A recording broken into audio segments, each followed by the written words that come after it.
இப்ப ரஷ்யாவோட கர்த்தர் சொன்னபடியே அவங்கவுங்க நாடுகள் எல்லாம் ஒன்னா சேர்த்துட்டாங்க. அதுல பாத்தீங்கன்னா தொகர்மா வம்சத்தாரும் ஒண்ணு இருக்கும் பாருங்களேன். எசேக்கியேல் 38:5-6 அவர்களோட கூட தொகர்மா வம்சத்தாரன் இருக்கா. அந்த தொகர்மா வம்சத்தார் தான் துருக்கி. இங்க இருக்காங்க பாருங்க. தொகர்மா அமெரிக்காவின் எதிர்ப்பையும் மீறி ரஷ்யாவிடம் இருந்து S-400 ஏவுகணை துருக்கி வந்தது. துருக்கி, ஈரான், ரஷ்யா மூன்றும் ஒன்றாக சேர ஆரம்பித்து விட்டது. சில மாதங்களுக்கு முன்பு, நான் சொல்றது 2018, சில மாதங்களுக்கு முன்பு இந்த துருக்கி ரஷ்யாவுடைய பிளைட் ஒன்று அடிச்சிருச்சு. அப்போ உலகமே எழுதுச்சு. என்ன எழுதுச்சுன்னா, ரஷ்யாவுக்கும் துருக்கிக்கும் என்ன வந்துடும், சண்டை வந்துடும், பகை வந்துடும். அதே நேரத்தில் நெத்தன்யாகு, பெஞ்சமின் நெத்தன்யாகு இஸ்ரேலிய பிரதமர் என்ன பண்ணாரு, ரஷ்யாவுக்கு போய் விசிட் போனார். போன உடனே புதின் சொன்னாரு, அந்த காலத்துல யூதர்கள் எனக்கு சாப்பாடெல்லாம் போட்டாங்க, நான் மறக்க மாட்டேன் அப்படின்லாம் சொன்னார். பேப்பர்ல வந்துச்சு. ரஷ்யாவும் இவங்களும் ரொம்ப கை கோத்துக்கிட்டு இருக்கிற மாதிரி. அப்பவே நாங்க எங்க மேகசின்ல எழுதணும், இது ஒரு கூடா நட்பு. இந்த நட்பு என்ன செய்யக்கூடாது, கூடா நட்பு. கண்டிப்பாக ரஷ்யா எங்க போகும், இஸ்ரேலுக்கு விரோதமாகத்தான் போகும் அப்படின்னு. இப்ப ஈரானுடைய காரியங்களை பார்த்துட்டு இஸ்ரேலிய பிரதமர் என்ன சொன்னாரு, இங்க சொல்லிருக்காரு, Iran range of Israel air strikes, அதாவது F-35 அப்படிங்கிற விமானத்தை வைத்து நாங்கள் என்ன செய்வோம், ஈரானை அடிப்போம் அப்படின்னு அவர் சொன்ன உடனே ரஷ்யா என்ன அதுக்கு ரியாக்ட் பண்ணிருக்கு பாருங்க. Russia wants it can and will detect any F-35 in it's air space. இஸ்ரேலுடைய எந்த விமானம் வந்தாலும் நாங்கள் என்ன செஞ்சிருவோம், அதை கண்டுபிடிச்சிருவோம் அப்படின்னு ரஷ்யா சொல்லியிருக்கு. இதெல்லாம் நடக்கிறது 2019 ஜூலை 9, போன மாசம். ஆகவே கடைசி யுத்தத்திற்கான எல்லா காரியங்களும் நடைபெற தொடங்கி விட்டது. கர்த்தர் சொன்னபடி துல்லியமாய் தீர்க்க தரிசனம் நம்முடைய காலத்துல இந்த யுத்தம் வரும். இந்த யுத்தம் நடைபெற ஆரம்பிக்கும் பொழுது நம்ம மூட்டை முடிச்ச கட்டலான்னு அர்த்தம். அப்படின்னா என்ன அர்த்தம், இந்தியாவுக்கு போலான்னு இல்ல, எங்க போறது, வருகைக்கு ரெடி ஆகணும்னு அர்த்தம். ஊருக்கு போகணும்னா மூட்டை முடிச்ச கட்டணும், வருகையில போகணும்னா மூட்டை முடிச்ச விடணும். பாரமான யாவற்றையும் உதறி தள்ளிவிட்டு இருந்தாதான் எங்க போக முடியும், வருகைக்கு போக முடியும். ஆனா நீங்க கேட்கிற செய்தி வேற இருக்கு இல்ல. கர்த்தர் உங்களுக்கு அது தருவா இது தருவான்னு கேட்டுக்கிட்டே இருக்கிறீங்க. இப்ப நாம சொல்றது அதுக்கு எப்படி இருக்குது, ஆப்போசிட்டா இருக்கு. ஒருவேளை உங்களுக்கு அதை பிடிக்காம கூட இருக்கும், வேற வழி இல்ல, ஆனா இதான் நடக்கும். யுத்தம் கண்டிப்பா என்ன செய்யும், வரும். ஏன்னா சொன்னது நாங்க இல்ல, பைபிள். வேதத்துல சொன்ன ஒரு காரியம் என்ன செய்யாது, பொய்யாய் போகாது. ஆகவே யுத்தத்திற்கான எல்லாம் தயாராகி விட்டது. சரி, இந்த யுத்தம் ஏன் நடைபெறுகிறது, இந்த யுத்தம் ஏன் நடக்குது? எசேக்கியேல் 38:13 வாசிங்க பார்ப்போம்.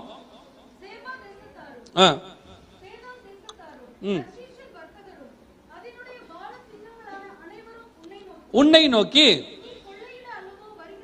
ரஷ்யா பார்த்து என்ன சொல்றாங்களா, ரஷ்யாங்கிறது ஒரு 2 கான்டினென்ட்ல இருக்க நாடு. அது ஏன் இஸ்ரவேலை கொள்ளையிடணும், அது ஏன் இஸ்ரவேலை கொள்ளையிடணும் அப்படின்னு பாத்தீங்கன்னா, 1918 ரஷ்யா உருவாகும் போது அதே காலகட்டத்தில் உருவான நாடு தான் இஸ்ரவேல். பால்ஃபர் டிக்ளரேஷன் அப்படின்னு சொல்லுவாங்க. அதன் மூலமாக இஸ்ரேலுங்கிற நாடு உருவாவதற்கு ஒரு சைன் பண்ணாங்க. ரெண்டும் ஒன்னா வந்துச்சு. 1948 தான் இஸ்ரேல் தனி நாடா மாறுச்சு.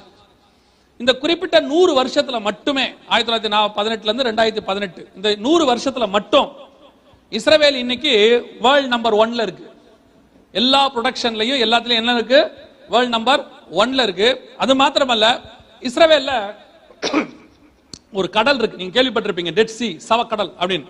அந்த ஒரு கடல் மட்டும் ரஷ்யா கிட்ட கிடைச்சிட்டா போதும், இந்த உலகத்திலேயே மிகப்பெரிய பணக்கார நாடாக ரஷ்யா மாறிடும். ஏன்னா அந்த கடலுக்குள்ள இருக்கக்கூடிய தாது பொருட்கள் அவ்வளவு அதிகம், அவ்வளவு சக்தி வாய்ந்தவை. அதுல இருந்து எடுக்கிறதுக்கு இஸ்ரேலாலேயே முடியல, அவ்வளோ இருக்கு. அதைத்தான் ரஷ்யா என்ன பண்ணிருக்கு, டார்கெட் பண்ணிருக்கு. கிட்டத்தட்ட 50 வருஷமாக இந்த நாடுகளை சுத்தி இருக்கிற அரபு நாடுகளை வைத்து எப்படியாவது இஸ்ரேலை தன் வசம் கொண்டு வரணும் தான் ரஷ்யாவுடைய பிளான். 1967 இஸ்ரேலுடைய ராணுவ தளபதி சொன்ன வார்த்தை, எங்களுடைய அடுத்த மிக முக்கிய யுத்தம் யாரோடு இருக்கும் என்றால் ரஷ்யாவோடு இருக்கும் என்றார். காரணம், இன்னைக்கு இருக்கிற அரபு நாடுகள் மொத்தத்துக்கும் ஆயுத சப்ளை யார் தான் பண்றா, ரஷ்யா தான் பண்ணுது. அதே நேரத்தில் இன்னைக்கு ரஷ்யாவுடைய நிலைமை என்ன அப்படின்னு கேட்டீங்கன்னு சொன்னா, கடந்த 10 வருஷத்துல ரஷ்யா பொருளாதாரத்தில் எங்க போயிருச்சு, பின்னாடி போயிருச்சு. யார் கொள்ளையடிக்க யார்கிட்ட வரணும், எப்பவுமே இல்லாதவன் தான் இருக்கிறவன் என்ன செய்யணும், கொள்ளையடிக்க வரணும். உங்களுக்கு தெரியும் எப்படி அமெரிக்கா ஈராக்ல என்ன கொள்ளையடிச்சிச்சு, ஈரான்ல சாரி ஆப்கானிஸ்தான்ல என்ன பண்ணாங்க, எல்லாம் நாம் பார்த்திருக்கிறோம். அதே வேலை இப்ப யார் செய்ய போற, ரஷ்யா செய்ய போகுது. சோ இந்த யுத்தத்தின் மூலமாக ரஷ்யா உலகத்தினுடைய மைய பகுதிக்கு வர வேண்டும் என்று விரும்புகிறது. உங்க எல்லாருக்கும் தெரியும், உலகத்தினுடைய மிக முக்கியமான மைய பகுதி எருசலேம். எருசலேமை பிடிச்சிட்டோம்னா டோட்டல் வேர்ல்டு என்ன பண்ணிடலாம், கண்ட்ரோல் பண்ணிடலாம். அதை நம்ம கையில வச்சுக்கலாங்கிறதா ரஷ்யாவுடைய மிகப்பெரிய பிளான். அது மட்டும் இல்ல, இஸ்ரேவேல்ல இருக்கக்கூடிய வளங்கள், இன்னைக்கு இருக்கக்கூடிய வளங்கள் உலகத்துக்கே மிக முக்கியமான ஏற்றுமதி நாடு. சோ இஸ்ரேவேலை எப்படியாவது கண்ட்ரோல் பண்ணணுங்கிறதா யாருடைய கணக்கு, ரஷ்யாவுடைய கணக்கு. எல்லாம் ஒரு பெரிய ஆச்சரியம் என்னன்னா, 1948 இஸ்ரேல் விடுதலையாச்சு, 1947 இந்தியா விடுதலையாச்சு. ரெண்டு பேரும் எங்க இருக்கிறாங்க நீங்களே பாத்துக்கோங்க. இஸ்ரேல் வேல் நம்பர் 1ல இருக்கு. ரெண்டாவது ஸ்டேட்மெண்ட் நீங்க தான் ஃபில் பண்ணிக்கணும். அப்ப நல்லா கவனிச்சுக்கொள்ளுங்க, நம்ம இஸ்ரேலுடைய மிக முக்கியமான காரியங்களை கொள்ளையடிக்க வேண்டும் என்பது யாருடைய நோக்கம், ரஷ்யாவுடைய நோக்கம். கர்த்தர் சொன்னபடியே துல்லியமாக தீர்க்க தரிசனம் இன்னைக்கு ரஷ்யா இஸ்ரேலை கொள்ளையடிப்பதற்கான எல்லா முகாந்தரமும் தயாராகி விட்டது. இதன் மூலமாக நம்ம ஏற்கனவே சொன்னபடி 3ஆம் உலக யுத்தம் முடியும் போது அந்திகிறிஸ்துவின் ஆட்சி பூமிக்கு வரப்போகிறது. இதான் இதற்கான மிக முக்கியமான காரணங்கள். சரி, இந்த யுத்தம் எப்படி நடக்க போது, இந்த யுத்தத்துல விளைவுகள் எப்படி இருக்கும் அப்படின்னு கேட்டீங்கன்னா, இந்த யுத்தம் ஒரு மிக மிக முக்கியமான நியூக்ளியர் வாராக இருக்கும்னு எசேக்கியேல் 38ல இருக்கு. அது எங்க இருக்கு வாசிங்க. 39ஆம் அதிகாரம் எசேக்கியேல் புஸ்தகம், 39ஆம் அதிகாரம் எசேக்கியேல் புஸ்தகம் 11வது வசனத்தை வாசிங்க. கவனிங்க, ஒரு புதைக்கிற இடத்துல மூக்க பொத்திட்டு போவாங்களா, எரிக்கிற இடத்துல மூக்க பொத்திட்டு போவாங்களா? ஒரு டெட் பாடியை புதைக்கிற இடத்துல மூக்க பொத்துவாங்களா, எரிக்கிற இடத்துல பொத்துவாங்களா? எரிக்கிற இடத்துல பொத்துவாங்க. ஆனா இங்க வசனம் என்ன சொல்லுது, புதைக்கிற இடத்துல ஜனங்க என்ன செய்வாங்க, மூக்கை பொத்தி கொண்டு போவார்கள். அடுத்து இன்னும் ஒரு வசனம் வாசிங்க, 15வது வசனம் வாசிங்க. நல்லா கவனிங்க, ஒரு 7 மாசம் புதைக்கிறவங்க அலைஞ்சிட்டே இருப்பாங்களாம். அதுக்கு முந்தின வசனம் 14ஆம் வசனத்துல இருக்கு. 7 மாத அளவு என்ன செய்வாங்களாம், புதைக்கிறவங்க அலைஞ்சிட்டே இருப்பாங்களாம். அந்த 7 மாசத்துல ஒரு எலும்பை பார்த்தா கூட, ஒரு மனுஷனுடைய எலும்பை பார்த்தா கூட என்ன செய்வாங்களாம், அது மேல ஒரு சின்ன மார்க் போடுவாங்களாம். மார்க் போட்டுட்டு அதை புதைக்கிற வரைக்கும் என்ன பண்ணுவாங்களாம், மானிட்டர் பண்ணுவாங்களாம். புதைச்சாச்சா அப்படின்னு மானிட்டர் பண்ணுவாங்களாம். புதைக்கிறவன் என்ன பண்ணுவானா, மூக்க பொத்திக்கிட்டு இருப்பானா. இந்த கான்செப்ட் எதுக்குரியது தெரியுமா? ஒரு எலும்பை கூட புதைக்கும் போது மார்க் பண்ணி வச்சிருப்பாங்க. ஒரு எலும்பு கூட மிஸ் ஆயிடக்கூடாது, எரிக்க கூடாது, எல்லாத்தையும் என்ன செய்யணும், புதைக்கணும். இது எதோட கான்செப்ட் நினைக்கிறீங்க அப்படின்னு கேட்டா, சமீபத்துல ஃபுகுஷிமா அப்படிங்கிற இடத்துல ஜப்பான்ல ஒரு மிகப்பெரியதான சுனாமியில நியூக்ளியர் பிளான்ட் ஒன்று இதாயிருச்சு, டேமேஜ் ஆயிருச்சு. அதுல இருந்து நியூக்ளியர் கதிர்வீச்சுகள் எல்லாம் வெளியே வந்து உலகம் ஃபுல்லா பரவ ஆரம்பிச்சது. அந்த காலகட்டத்தில் நீங்க கவனிச்சீங்கன்னா, அப்ப இருந்தவங்க எல்லாருமே இது மாதிரியான மாஸ்க் தான் போட்டுக்கிட்டு இருந்தாங்க. இது வந்து ஃபுகுஷிமால இருந்தது. அத்தனை பேரும் வழிபோக்கர்கள் அனைவரும், ரோட்ல நடக்கிறவங்க எல்லாம், வழிபோக்கர்னா நடந்து போறவங்க அத்தனை பேரும் மூக்குல என்ன பண்ணிருக்காங்களாம், மூக்கை பொத்தி கொண்டு போக பண்ணும். இதான் மாஸ்க், மூக்கை பொத்திட்டு போவாங்க. அதுலயும் குறிப்பா ஒரு எலும்பை பார்த்தா கூட அங்க என்ன பண்ணுவாங்களாம், அதுல ஒரு மார்க் போடுவாங்களாம். என்ன காரணம்னு கேட்டீங்கன்னா, அந்த எலும்புல இருந்து ஒரு கதிர்வீச்சு வெளியே வரும், நியூக்ளியர் கதிர்வீச்சும்பாங்க. அது வந்து மனுஷனுக்கு மிகப்பெரிய பாதிப்பை ஏற்படுத்தி மரணத்தை கொண்டு வரும். அதை புதைக்கிற வரைக்கும் அந்த இடத்துல என்ன செய்வாங்க, மார்க் போடுவாங்க. இது ஜப்பான் பிரதமர் அனௌன்ஸ் பண்ணது. அவர் என்ன அனௌன்ஸ் பண்ணிருக்கிறாரு அப்படின்னு கேட்டீங்கன்னா, இதுல இருக்குது, மேலும் கதிர்வீச்சு தாக்கியதால் 1000க்கும் மேற்பட்டோர் உயிரிழந்துள்ளனர். அவர்களை எரித்தால் அதிலிருந்து கதிர்வீச்சு வரும் என்பதால் கதிர்வீச்சில் உயிரிழந்தவர்களை மண்ணில் புதைத்து வருகின்றனர். புதைக்கிறவங்க எப்படி இருக்கிறாங்க, மூக்க பொத்திக்கிட்டு இருக்கிறாங்க. கம்பல்சரி யாரையும் என்ன செய்யக்கூடாது, எரிக்க கூடாது. அத்தனை பேரும் என்ன பண்ணணும், புதைக்கத்தான் வேண்டும் அப்படின்னு சொல்றாங்க.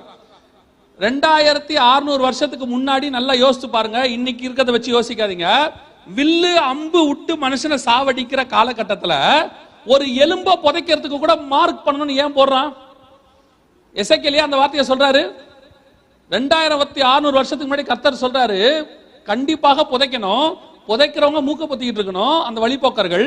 அதே நேரத்தில் புதைக்கிற வரைக்கும் ஒரு எலும்பை என்ன செய்யணுமா, மார்க் பண்ணணுமா. 100% நியூக்ளியர் வாரனுடைய சிம்டம்ஸ். இன்னொரு வசனத்தையும் வாசிங்க, உங்களுக்கு இன்னும் தெளிவா தெரியும். சகரியாவின் புஸ்தகம் 14ஆம் அதிகாரம், சகரியாவின் புஸ்தகம் 14ஆம் அதிகாரம் 12வது வசனம் வாசிங்க. கர்த்தர் வாதிக்கும் வாதையாவது, நல்ல கவனிங்க, அவர்கள் காலூன்றி நிற்கையில் அவருடைய சதை அழிந்து போகும், அவர்கள் தங்கள் கண்கள் குழியிலேயே கெட்டு போகும். இது எப்படி நடக்கும்? அவர்கள் காலூன்றி நிற்கையில் சதை அழுகி போகும், கண்கள் குழியிலேயே கெட்டு போகும், அவர்கள் நாவு வாயிலேயே அழுகி போகும். இங்க வரத்துக்கு முன்னாடி போன வாரம் இன்னொரு நாட்டில் ஊழியத்துக்கு போயிருந்தோம், புரூனே நாட்டுக்கு.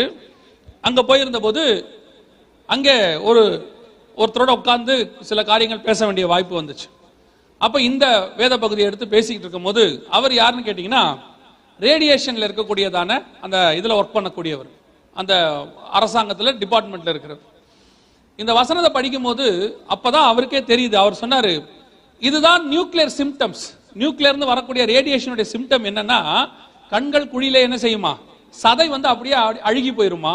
அவர்கள் உயிரோடு இருக்கும் போதே இதெல்லாம் நடக்குமா. அப்படியே ஹிரோஷிமா நகசாக்கில குண்டு போட்டாங்க இல்லையா, எப்படி நடந்தது? அது நியூக்ளியர் கிடையாது, அது அட்டாமிக், அது அணு. இது அதை விட பவர்ஃபுல் நியூக்ளியர். அப்போ அவர் சொல்றாரு, இந்த வசனத்துக்கான இவ்வளவு பெரிய டீடைலான விளக்கம், நியூக்ளியர் வாருக்கான விளக்கம் இருக்கிறத நான் இன்னைக்கு தான் பாக்குறேன்னாரு போன வாரம் அவர் சொல்லும் போது. அப்ப அவர்கிட்ட உட்கார்ந்து பேசிக்கிட்டு இருக்கும் போது தான் தெரிஞ்சிச்சு, கதிர்வீச்சு ரேடியேஷன் வெளியே வரும்போது ஒரு மனுஷனுடைய சதை என்ன செய்யாதான், தாங்காது. அதனால என்ன செய்யுமா, அந்த இடத்துலயே அழுகி போகுமா, நாவு குழியிலேயே கெட்டு போகும். இந்த தீர்க்க தரிசனத்தினுடைய ரியாக்ஷன் எதுன்னு கேட்டா, ரேடியேஷன் ஃப்ரம் நியூக்ளியர். அவர் சொன்னது போன வாரம் எனக்கு சொல்லி கொடுத்தது. அப்ப நான் என்ன சொல்றேன், இதெல்லாம் இன்னைக்கு இல்ல, 2600 வருஷத்துக்கு முன்னாடி பைபிள்ல இருக்கு. இன்னைக்கு உள்ளவங்க என்ன கேக்குறாங்க, ஓ இவ்வளவு மாடர்ன் டெக்னாலஜி வளர்ந்துருச்சு, இந்த காலத்துல போய் பைபிள்ன்றீங்களே. இன்னைக்கு உள்ள மாடர்ன் டெக்னாலஜி இல்ல, இதுக்கப்புறம் வரக்கூடிய குண்டுகளை பத்தியும் இதுக்கப்புறம் வரக்கூடிய ஏவுகணைகளை பத்தியும் பைபிள்ல இருக்கு. இன்னும் வரப்போறது எல்லாமே இருக்கு.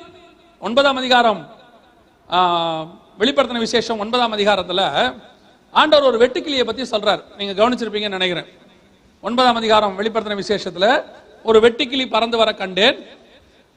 9:7 வாசிங்க பார்ப்போம். குதிரைகளுக்கு ஒப்பாக இருந்தது.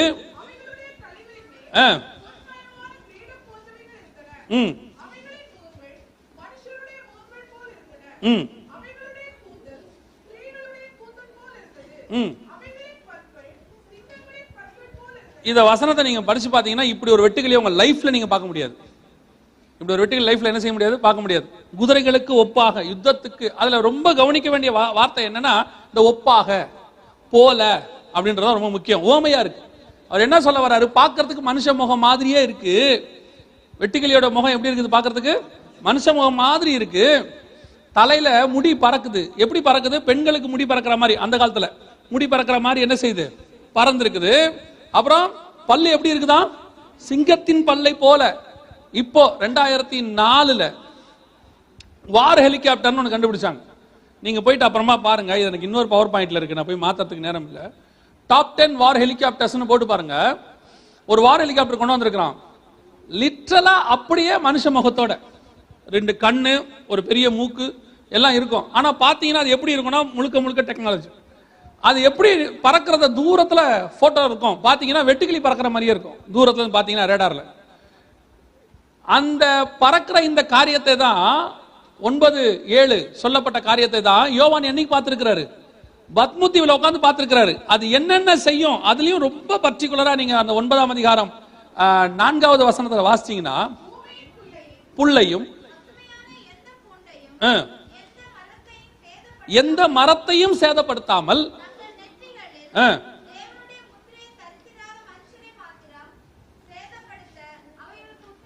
மரம் செடி கொடி எதையுமே சேதப்படுத்தாம மனுஷனை மட்டும் சேதப்படுத்துமா. என்னன்னு கேட்டீங்கன்னா, நீங்க ஒருவேளை நிறைய பேர் செய்தி எழுதுறீங்க, முடிஞ்சா நீங்க போய் இதெல்லாம் போய் பாருங்க. நான் சொல்றதெல்லாம் 863 நானோ டெக்னாலஜின்னு பேரு.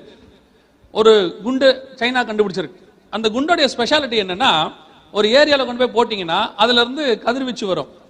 மரம் செடி கொடி எதுவுமே எரியாது அந்த குண்டுல. அதை சுவாசிக்கிற மனுஷன் மட்டும் செத்து போவான், அதுவும் சாக மாட்டான். அவனுக்கு பயாலஜிக்கல் வெப்பன் அதுக்கு பேரு. அது என்ன செய்யும், சுவாசிக்கிறவனோட லங்ஸை பாதிக்கும். லங்ஸை பாதிச்சு ரத்த வாந்தி எடுக்க வைக்கும்.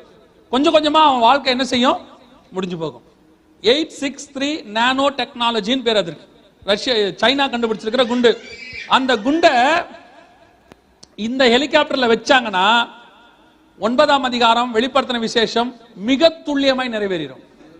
இன்னைக்கு ஆண்டவர் சொல்லி இருக்கிறது இல்ல, இன்னைக்கு கண்டுபிடிச்சிருக்கிற இந்த கண்டுபிடிப்புகள் எல்லாமே ஆண்டவர் சொல்லி இருக்கிறாரு முன்பாகவே. இன்னைக்கு இப்போ அந்த எசேக்கியேல் 38ஆம் அதிகாரத்தில் சொல்லப்பட்டிருக்கிற யூஸ் பண்ண போற மிக முக்கியமான ஆயுதங்கள்ல ஒண்ணு இங்க இருக்கு பாருங்க. இது அமெரிக்கா கண்டுபிடிச்சிருக்கிற குண்டு. இப்போ ஆப்கானிஸ்தான்ல போட்டு செக் பண்ணாங்க. நான் சொல்றது 2017 ஆப்கானிஸ்தான்ல போட்டு செக் பண்ணாங்க. சாரி 18 இந்த குண்டை போட்டு செக் பண்ணாங்க. இதுக்கு பேர் மதர் ஆஃப் பாம்னு பேர். எப்படி என்ன இதோடைய பவர் அப்படின்னு கேட்டீங்கன்னா, ஹிரோஷிமா நாகசாக்கில ஒரு குண்டு போட்டாங்கல்ல, ஹிரோஷிமா, அதை விட 20,000 மடங்கு சக்தி வாய்ந்தது. இங்க இருக்கு பாருங்க அந்த ஆரஞ்சு கலர், 20,000 மடங்கு. ஆனா இது வந்து நான் நியூக்ளியர். இப்ப போட்டு செக் பண்ணது, இதுலயே நியூக்ளியரும் இருக்கு. நான் நியூக்ளியர்னா சாதாரண நம்ம போடுற குண்டு, நியூக்ளியர்னா அணு ஆயுதம். அதுல இதுல வந்து 20,000 மடங்கு சக்தி. அப்படின்னா யோசிச்சு பாருங்க, ஒரு குண்டு போட்டதுக்கே ஒரு நகரம் காலியா போச்சு. எப்போ? 1943. இப்போ 20,000 மடங்கு சக்தி வாய்ந்தது. அப்படின்னா இந்த குண்டு எப்படி இருக்கும்? இந்த மாதிரி 16,000 குண்டு இருக்குதான். ஒரு ஒரு ஐநா சபையினுடைய ஆயுத வல்லுநர் ஒருத்தர் சொல்றாரு, அவருடைய அறிக்கையில கொடுத்திருக்கிறார், இப்ப இருக்கிற குண்டுகளை வைத்து இந்த பூமியை 400 தடவை எரிக்கலாமா. எத்தனை தடவை? 400 தடவை எரிக்கலாமா. அவ்வளவு குண்டுகள் இன்னைக்கு ரெடியா வச்சிருக்குதான் எல்லா நாடும். இது அமெரிக்காவுடைய குண்டு. பக்கத்துல ஒரு பச்சை கலர்ல இருக்கு பாருங்க, அதுக்கு பேரு ஃபாதர் ஆஃப் த பாம்னு பேரு. எல்லாமே ஃபேமிலியா இருக்கு பாருங்க. இது மதர் ஆஃப் த பாம்னு பேரு, அதுக்கு பேரு ஃபாதர். அதோட ஸ்பெஷாலிட்டி என்ன தெரியுமா? அது அவ்வளவு பெருசு இல்ல, இது இருக்கு பாருங்க, இதை விட 4 மடங்கு தான் பெருசு. அது அப்படின்னா எவ்வளவு?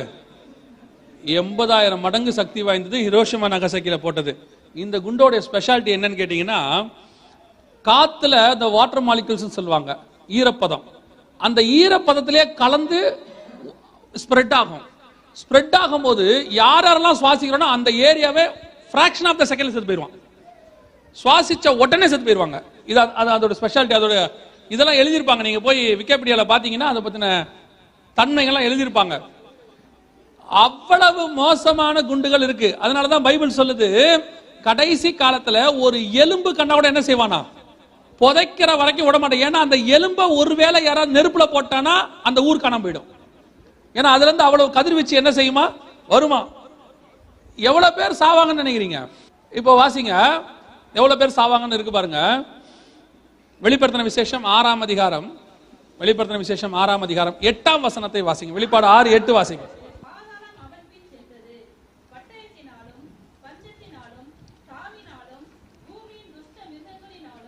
எவ்வளவு பேர் சாகணுமா? பூமியில் உள்ளவர்களில் இன்னைக்கு கணக்கு எவ்வளவு நினைக்கிறீங்க? 200 கோடி பேர் சாகணும். பைபிள் தான் சொல்லியிருக்கு, நம்ம சொல்லல. இன்னைக்கு இருக்கிற குண்டும் அப்படிதான் இருக்கு. நீங்க என்ன நினைப்பீங்கன்னா, குண்டு போட்டா இவ்வளவு பேர் சாவாங்களான்னு. நான் என்ன சொல்லுவேன்னா, இவ்வளவு பேர் சாவுன்றதுக்கு தான் குண்டே கண்டுபிடிச்சிருக்கேன். ஆப்போசிட்டா யோசிக்கணும். ஏன்னா பைபிள் சொல்லியிருக்கு, கடைசி காலத்துல எவ்வளவு பேர் சாவாங்க? 200 கோடி பேர். இப்ப அதுக்கான தீர்க்கதரிசனம் நிறைவேறணும்னா அதுக்கான காரியம் நடக்கணும்ல, அதான் இப்ப கண்டுபிடிச்சு வச்சிருக்கான்.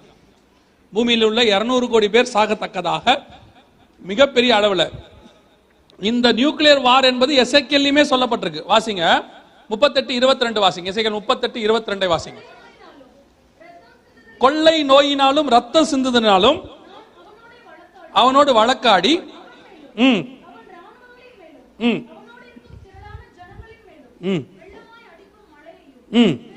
அதற்கு பாருங்க, அக்னியையும் கந்தகத்தையும் வர்ஷிக்க பண்ணுவேன், கொள்ளை நோயினாலும் ரத்தம் சிந்தினாலும் அவனோடு கூட என்ன செய்ய போறேன், வழக்காட போறேன். அவனோடு இருக்கிறவங்க இருக்குல்ல, அவங்கள பத்தி பின்னாடி பார்ப்போம். ஏற்கனவே ஈரானை பார்த்துட்டோம், ஏற்கனவே அப்புறம் துருக்கியை பார்த்துட்டோம், மங்கோலியாவை பார்த்துருக்கிறோம், சைனாவை பார்த்துருக்கோம், எல்லாம் பார்த்துருக்கிறோம். இவங்கெல்லாம் என்ன அனுபவிக்க போறாங்கன்றத இந்த எசேக்கியேல் 38:22 இருக்கு.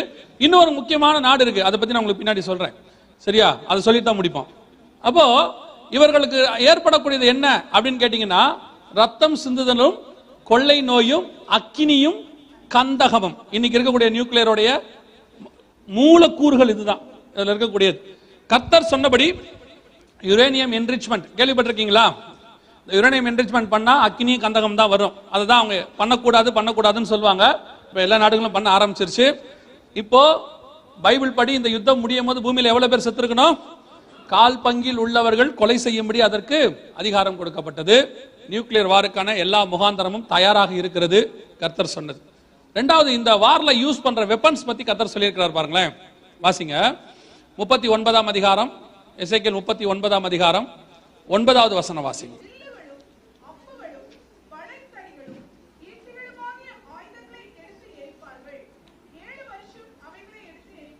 இந்த 7 வருஷம் எரிப்பார்கள் இருக்குல்ல, ஈட்டிகளும் அம்புகளும் வளைத்தடிகளும் இதெல்லாம் பார்த்தோம்னா அந்த காலத்தினுடைய வெப்பன்ஸ். அந்த காலத்து வெப்பன் கட்டையில செஞ்சிருப்பாங்க, இரும்புல செஞ்சிருப்பாங்க, எரிக்கலாம் வாய்ப்பு இருக்குது. ஆனா இந்த காலத்துல எப்படி எரிப்பாங்க? இந்த கொஸ்டின் வந்து நம்ம கேட்டதில்ல. வேதத்துக்கு விரோதமா பேசுறவங்க இந்த யுத்தத்தை பத்தி ஆராய்ச்சி பண்ணி எழுதும் போது இது எப்படி நடக்கும், எப்படி வாய்ப்பு இருக்குது அப்படின்னு சொல்லி நிறைய கொஸ்டின்ஸ் எழுப்பியிருந்தாங்க. ஆனா எல்லாத்துக்கும் பதில் சொல்ற மாதிரி 2000ல அதற்கான ஒரு முடிவு ஒன்று வந்துச்சு. என்னன்னு கேட்டா, ரஷ்யாவுடைய வெப்பன்ஸ், கடைசி காலத்துல ரஷ்யாவுடைய வெப்பன்ஸ் எதுல தயாரிக்கிறாங்கன்றத ரஷ்யா அரசாங்கம் வெளியிட்டு இருக்கு. எதுல தயாரிக்கிறாங்கன்னா அதுக்கு பேரு லிக்னோஸ்டோன் அப்படின்னு பேரு. இந்த லிக்னோஸ்டோன் அப்படின்னா என்ன அப்படின்னா, எல்லா நாடுகளும் தங்களுடைய ஆயுதங்களை என்ன செய்வாங்கன்னா பெரும்பாலும் இரும்புல இந்த மாதிரி தான் செய்வாங்க. இந்த ரஷ்யா மாத்திரம் தன்னுடைய ஆயுதங்களை, மிக முக்கியமான ஆயுதங்கள் எல்லாவற்றையும் லிக்னோஸ்டோன் அப்படிங்கறதான ஒரு மெட்டீரியல் செய்யுது. அந்த லிக்னோஸ்டோன்னா என்ன அப்படின்னா அது மெட்டல் கிடையாது, உட்.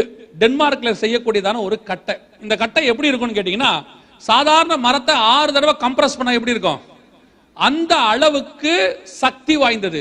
அதே நேரத்தில் இரும்பை விட 7ல் 1 பங்கு தான் வெயிட். ஒரு துப்பாக்கியை தூக்கும் போது எவ்வளவு வெயிட் இருக்கோ அதுல 7ல் 1 மடங்கு தான் வெயிட் இருக்கும். அதே நேரத்தில் ஒரு துப்பாக்கியை செய்யறதுக்கு எவ்வளவு அடர்த்தி வேணுமோ அதை விட 6 மடங்கு அடர்த்தி இருக்கும். அந்த அளவுக்கு ஸ்ட்ராங்கா இருக்கும், வெயிட் குறைவா இருக்கும். ஏன் ரஷ்யா இதை செஞ்சிச்சுன்னா, அவங்க ஊர் எப்பவுமே 9 மாசத்துல 10 மாசம் பனி பெய்யும். -52 டிகிரி -40 டிகிரி செல்சியஸ்ல போகும். அதனால அந்த கிளைமேட்டுக்கு ஏத்த வெப்பன் செய்யணும்னு சொல்லி ரொம்ப வருஷம் ஆராய்ச்சி பண்ணி இந்த வெப்பனை செஞ்சிருக்காங்க. இது அவங்க செஞ்ச டேங்க், இது அதுல செஞ்ச கப்பல், எல்லாமே லிக்னோஸ்டோன்ல செஞ்சது. இந்த வார்த்தையெல்லாம் நீங்க போயிட்டு நெட்ல போட்டு பாருங்க, ரஷ்யாவுடைய வெப்பன்ஸ் போட்டு பாருங்க. லிக்னோஸ்டோன்ங்கிற வெப்பனை இன்னைக்கு ரஷ்யா எல்லாத்தையும் செய்யுது. இந்த லிக்னோஸ்டோன்ல கப்பல்லாம் செஞ்சிருக்காங்க, எல்லாமே செஞ்சிருக்காங்க ரஷ்யாவுடைய ஆயுதங்கள். அதுலயும் பெரிய விஷயம் என்னன்னா, எத்தனை வருஷம் எரிப்பாங்க? 7 வருஷம் எரிப்பாங்க. 2018, 19 இந்த 2 வருஷத்துல உலகத்துல அதிகமா ஆயுதம் தயாரித்த நாடு எது அப்படின்னு பாத்தீங்கன்னா ரஷ்யா தான் தயாரிச்சு. இந்த 2 வருஷத்துல அதிகமா ஆயுதம் தயாரிச்ச நாடு ரஷ்யா. இந்த சரித்திரத்திலே இந்த 2 வருஷம் தான் அதிகமா தயாரிச்சிருக்கிறான். ஐநா சபையில கூப்பிட்டு கேட்டாங்க, இவ்வளவு ஆயுதங்கள் நீங்க எதுக்கு தயாரிச்சிருக்கிறீங்க, எதுக்கு இவ்வளவுன்னா அவன் ஒரே வார்த்தை சொன்னான், உள்நாட்டு பாதுகாப்புக்குன்னு முடிச்சிட்டான். ஆனா பைபிள் படி இந்த ஆயுதங்களை எத்தனை வருஷம் எரிக்கணும்? 7 வருஷம் எரிக்கிறதுக்கான ஆயுதம் யார் கையில இருக்கணும்? ரஷ்யா கையில இருக்கணும். அப்ப 7 வருஷம் எரிக்கணும், எவ்வளவு ஆயுதம் வேணும்? இப்போ உங்களுக்கு உதாரணமா சொன்னா தெரியும். இப்ப இந்தியாவில் ஆயுதங்கள் வாங்கி வச்சிருக்கிறோம் இல்லையா? சமீபத்தில் ஒரு 6 மாசத்துக்கு முன்னாடி ஒரு ராணுவ அதிகாரி ஒருத்தர் பேட்டி கொடுத்தாரு. அந்த பேட்டியில் அவர் சொல்றாரு, இந்தியாவுடைய ஆயுதங்கள் 24 மணி நேரம் சண்டை போட்டு யுத்தம் வந்து சண்டை போட்டா இந்தியாவுடைய ஆயுதங்கள் 3 நாளைக்கு தான் வருமா. எத்தனை நாளைக்கு வரும்? 3 days அவர் சொன்னது. அப்ப 7 வருஷம் எரிக்கணும்னா எவ்வளவு ஆயுதம் வேணும்? அவ்வளவு ஆயுதத்தை இந்த வருஷம் ரஷ்யா தயாரித்து விட்டது. இது ஒரு சிம்டம், அடையாளம். என்னன்னா, இந்த ஆயுதங்களை இஸ்ரேல் எடுத்து என்ன செய்யணும்? எரிக்கணும். அதை விட இன்னும் மிக முக்கியமான விஷயம், இந்த நியூக்ளியர் வெப்பன்ஸ் சொல்றோம் இல்லையா, அணு ஆயுதங்கள். இந்த ஆயுதத்தில் இருக்கக்கூடியதான அணு உலைகளை எடுத்துக்கொண்டாலே முழுக்க முழுக்க அது எரிக்கும் தன்மை வாய்ந்தது. அதை வச்சுதான் நம்ம இப்ப என்ன செய்யறோம்? கூடங்குளம் அனல்மின் நிலையம், அணுமின் நிலையம் எல்லாமே செய்யறோமே. இதெல்லாம் எரிக்கிறதுக்கு என்ன வேணும்? அணு. அந்த அணுவுக்கு தேவையான எல்லாம் 7 வருஷம் எரிக்கிறதுக்கு தேவையான எல்லாமே எங்க இருக்கு? இப்ப ரஷ்யாவுடைய வெப்பன்ஸ்குள்ள இருக்கு. கர்த்தர் சொன்னபடி கடைசி காலத்துல எரிப்பதற்கான எல்லா வேலையும் செய்வதற்கு ரஷ்யா தயாராகி விட்டது. இப்ப நம்ம கண்ணுக்கு முன்னாடி எல்லாம் நடைபெற தொடங்கி விட்டது. இதுல மிக முக்கியமா இன்னொரு மிக முக்கியமான விஷயம், இதுல இந்தியாவுடைய நிலைமை என்ன, இந்தியா என்ன செய்ய போகுது அப்படின்னு கேட்டீங்கன்னா, அந்த ரஷ்யா கூட இருக்கிற நாடுகளோட நிலைமை என்னன்னு எசேக்கியேல் 38:22 இருக்கு பாருங்களேன். எசேக்கியேல் 38:22 அவனோடு இருக்கிற திரளான ஜனங்கள் மேலும் வெள்ளமாய் அடிக்கும் மழையையும் பெரும் கல் மழையையும் அக்கினியையும் கந்தகத்தையும், நல்லா கவனிச்சீங்கன்னா அவங்க கூட இருக்கிற நாடுகளுக்கு இதெல்லாம் நடக்கும். இப்ப எந்தெந்த நாடுகள் இருக்குன்னு பார்த்தோம். குறிப்பா நமக்கு முக்கியமா தேவை எந்த நாடு தேவை? இந்தியாவை பத்தி பாருங்க. இந்த ஏவுகணை தான் இந்தியாவில் இருக்கிறதுலயே டாப் மோஸ்ட் நம்பர் 1 ஏவுகணை. இந்தியா கிட்ட இருக்கிறதுல சக்தி வாய்ந்தது எதுன்னு கேட்டீங்கன்னா அது பேரு பிரம்மோஸ் அப்படின்னு பேரு. ஏதோ பிரம்மோஸ்னா பேர் நீங்க வேற எதுவும் நினைச்சிடாதீங்க. உண்மையான பேர், அதோட ஆக்சுவலா அர்த்தம் என்னன்னா BRAH பிரம் அப்படின்னு சொன்னா பிரம்மபுத்திரான்னு ஒரு நதி இருக்கு, அதோடைய பேர் தான் பிரம். MOS மாஸ்னா மாஸ்கோ, அது ரெண்டும் சேர்ந்து அதான் மேசாக் நம்ம சொல்றோமே. இந்த பக்கம் இருக்கிறது இந்தியா கொடி, இந்த பக்கம் இருக்கிறது ரஷ்யா கொடி. இது ரெண்டும் சேர்ந்து இந்திய ரஷ்ய கூட்டு தயாரிப்பு. இதான் இந்தியாவில் இருக்கிறதுலே டாப் மோஸ்ட். இந்தியாவுக்கும் ரஷ்யாவுக்கும் ஒரு உறவு இருக்கு. 1971 ஒரு சைன் பண்ணி இருக்கிறாங்க. அந்த சைன் படி உலக யுத்தம் ஒன்று வருமானால் அதுல இந்தியா யாரோட போனோம்? ரஷ்யா கூட போகணும்னு அப்ப இருக்கிற பிரதமர் சைன் பண்ணாங்க. 1991 அந்த ஒப்பந்தம் முடிஞ்சிருச்சு. 91 திருப்பி அந்த ஒப்பந்தத்தை புதுப்பிச்சு ரஷ்யா கூட தான் போகணும் என்பதை இன்னைய வரைக்கும் அந்த ஒப்பந்தம் எப்படி இருக்குது? ஆக்டிவேஷன்ல இருக்கு, ஆக்டிவா இருக்கு. அப்படின்னா என்ன அர்த்தம் அப்படின்னா, இந்தியாவுக்கும் ரஷ்யாவுக்கும் மன்னிக்கணும், ரஷ்யாவுக்கும் உலக யுத்தம் ஒன்று வருமானால் ரஷ்யாவுக்கு உதவியா தான் யார் போகணும்? இந்தியா போகணும். இந்தியா போனா என்ன நடக்கும்ன்றது எஸ்ஐகள் 38:22 இருக்கு. அதை பார்த்துக்குங்க. அதான் நடக்க போகுது. இல்ல பைபிள் படி அதான் நடக்கணும். சரி, இது எந்த அளவுக்கு உண்மை அப்படின்னு கேட்டீங்கன்னா, ரஷ்யாவுடைய உதவியோட தான் கூடங்குளத்தில் நம்ம என்ன பண்ணிருக்கிறோம்? அணுமின் நிலையம் கட்டியிருக்கிறோம். இந்த அணுமின் நிலையத்தினுடைய முழு பாதுகாப்பு பொறுப்பு யார் கையில் இருக்கு? ரஷ்யாவோட இருக்கு. அந்த இடம் சைட் வந்து ரஷ்யா கண்ட்ரோல்ல தான் இருக்கு. ரஷ்யா தான் பாதுகாப்பு கண்ட்ரோல்ல இருக்கு. அந்த இடத்தை அடிச்சா ரஷ்யாவுக்கு அடிச்சதாக அர்த்தம். ரெண்டாவது இங்க இருக்கு பாருங்க. இப்போ இது நான் சொல்றது இந்த மாசம் ஜூலை லாஸ்ட்ல ரஷ்யாவிடம் இருந்து 37,000 கோடி ரூபாய்க்கு பாதுகாப்பு தளவாடம் வாங்கி இருக்கிறாங்க. 2020 ஆண்டுக்குள் தளவாடங்களை ரஷ்யா வழங்கும். அமெரிக்காவோட ஒரு ஒப்பந்தம் கூட இந்தியாவில் பண்ண முடியாது. ஆனா 36,000 கோடிக்கு வாங்கிட்டு இருக்கிறாங்க ஆயுதங்கள். ரஷ்யா கொடுத்திருக்குது, இன்னும் வாங்கிட்டு இருக்கிறாங்க. ரஷ்யாவும் இந்தியாவும் இணைந்து போகும். எப்பவுமே ரஷ்யாவும் இந்தியாவும் என்ன செய்யும்? இணைந்து போகும். அதே நேரத்தில் இந்தியாவுடைய கொள்கை என்னன்னு கேட்டீங்கன்னா, வெளியுறவு கொள்கை.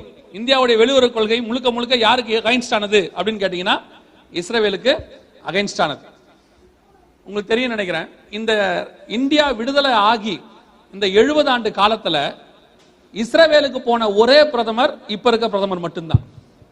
அதுக்கு முன்னாடி ஒரு பிரதமர் கூட எங்க போனது கிடையாது, இஸ்ரேலுக்கு போனது இல்ல. ஏன்னா இந்தியாவுடைய கொள்கை இஸ்ரேலுக்கு அகைன்ஸ்ட், பாலஸ்தீனத்துக்கு ஆதரவான கொள்கை அவங்க எடுத்திருக்கிறாங்க. 1970களில் பாலஸ்தீனத்துக்கு ஆதரவாக இந்தியா எடுத்த ஒரு முடிவு தான், இந்தியாவில் இருந்த அத்தனை யூதர்களும் என்ன செய்யணும்? வெளியேறிடணும், இஸ்ரேலுக்கு போயிடணும். ஒரு யூதர்களோட எங்க இருக்கக்கூடாது? இந்தியாவில் இருக்கக்கூடாது. இந்த சட்டம் இந்தியா 1970 போடுது. ஆனா இப்படி ஒரு சட்டம் வரும்னு பைபிள் சொல்லுது. அந்த எசேக்கியேல் 38:39 வாசிங்க. 39:28 வாசிங்க. நான் தங்களில் ஒருவரையும் அங்கே அப்புறம் வைக்காமல்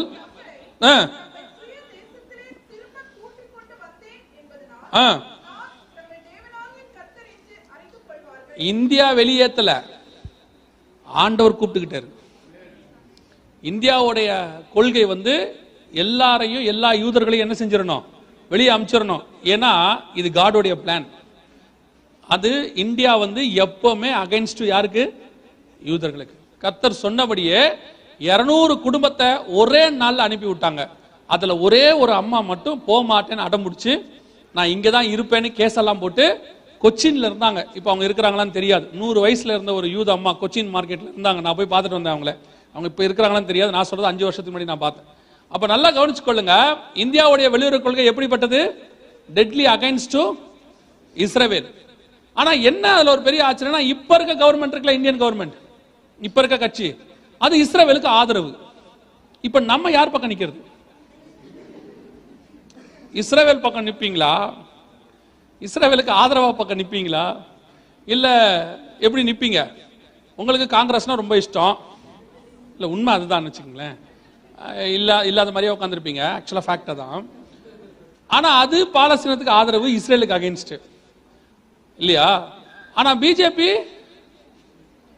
இஸ்ரேலுக்கு ஆதரவு. இப்ப என்ன பண்றது? அதுக்கு தான் நான் எப்பவும் சொல்லுவேன், இந்த உலக அரசியலுக்குள்ள நீங்க போகவே போகாதீங்க, பைத்தியம் பிடிச்சிரும். நம்ம அரசியல் பரலோகத்தில் இருக்கு. நம்முடைய ராஜா இயேசு கிறிஸ்து ஒருவர் மட்டுமே. உலக அரசியலுக்கும் சபைக்கு என்ன கிடையாது? சம்பந்தமே கிடையாது. இந்த நிலைய சபை எடுத்தா மட்டும்தான்